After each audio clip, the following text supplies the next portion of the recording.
Évangile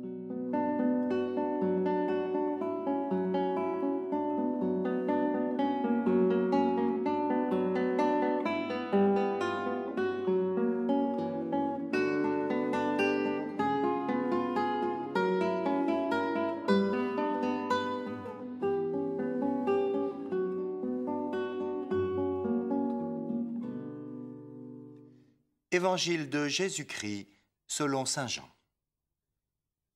À l'occasion d'une fête des Juifs, Jésus monta à Jérusalem.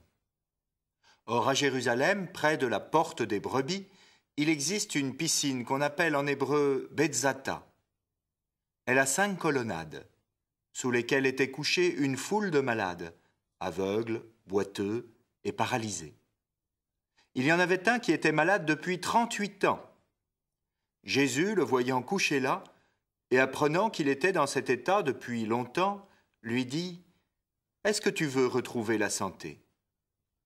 Le malade lui répondit « Seigneur, je n'ai personne pour me plonger dans la piscine au moment où l'eau bouillonne, et pendant que j'y vais, un autre descend avant moi. » Jésus lui dit « Lève-toi, prends ton brancard et marche. » Et aussitôt, l'homme retrouva la santé, il prit son brancard, il marchait. Or ce jour-là était un jour de sabbat. Les Juifs dirent à cet homme que Jésus avait guéri, « C'est le sabbat, tu n'as pas le droit de porter ton brancard. » Il leur répliqua, « Celui qui m'a rendu la santé, c'est lui qui m'a dit, « Prends ton brancard et marche. » Ils l'interrogèrent, « Quel est l'homme qui t'a dit, « Prends-le et marche » ?» Mais celui qui avait été guéri ne le savait pas.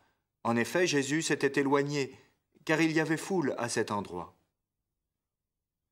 Plus tard, Jésus le retrouva dans le temple et lui dit « Te voilà en bonne santé, ne pêche plus.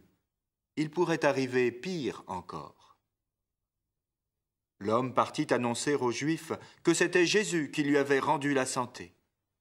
Et les Juifs se mirent à poursuivre Jésus, parce qu'il avait fait cela le jour du sabbat.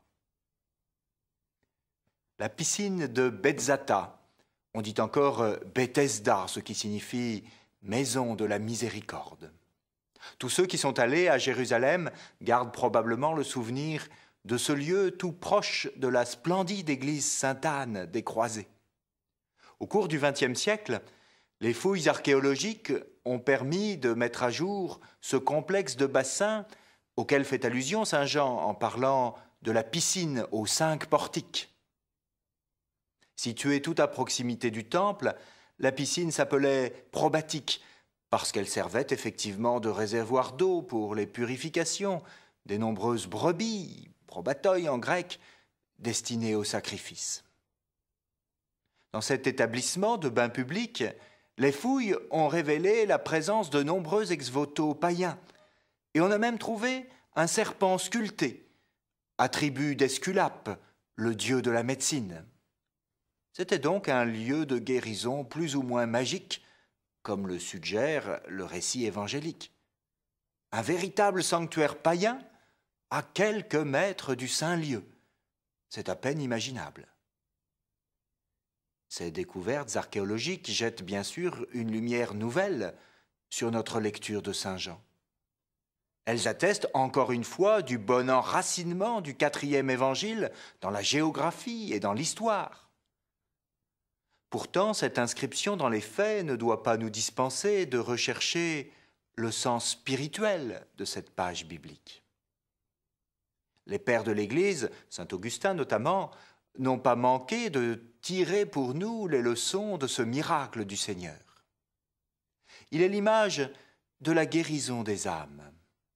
La piscine aux 5 portiques figure le peuple juif. Les 5 portiques sont la loi de Moïse, le Pentateuque, les 5 livres de la Torah, impuissantes à guérir l'homme. Il fallait que le Christ, messager céleste, ange de Dieu, vint par sa prédication jeter le trouble parmi les pécheurs. Alors l'Église, qui la première se jetterait à l'eau, si j'ose dire, c'est-à-dire la première aurait foi en Christ et recevrait le baptême, serait sauvée. Le paralytique, malade depuis 38 ans, représente l'âme pécheresse. Pour arriver à la perfection de la pénitence, explique saint Augustin, pénitence figurée par le nombre 40, il lui manque d'observer les 2 préceptes de la charité. 38, c'est en effet 40, auxquels manquent les 2 commandements d'aimer Dieu et d'aimer son prochain. À moins que 38 ne soit le nombre d'années qu'a duré l'errance du peuple hébreu dans le désert, comme l'indique le Deutéronome au chapitre 2, au verset 14. Le temps nécessaire pour arriver en terre promise, voilà ce que signifie 38. Pour guérir le paralytique, le Sauveur lui commande de prendre son lit sur ses épaules, c'est-à-dire d'aimer le prochain qu'il voit, et de marcher, c'est-à-dire d'avancer à la recherche de Dieu qu'il ne voit pas.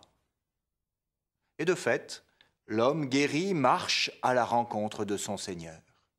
Et où le trouve-t-il? Non pas parmi la foule des badauds, mais dans le temple. Car c'est toujours dans l'Église qu'on trouve Dieu, quand on le cherche vraiment.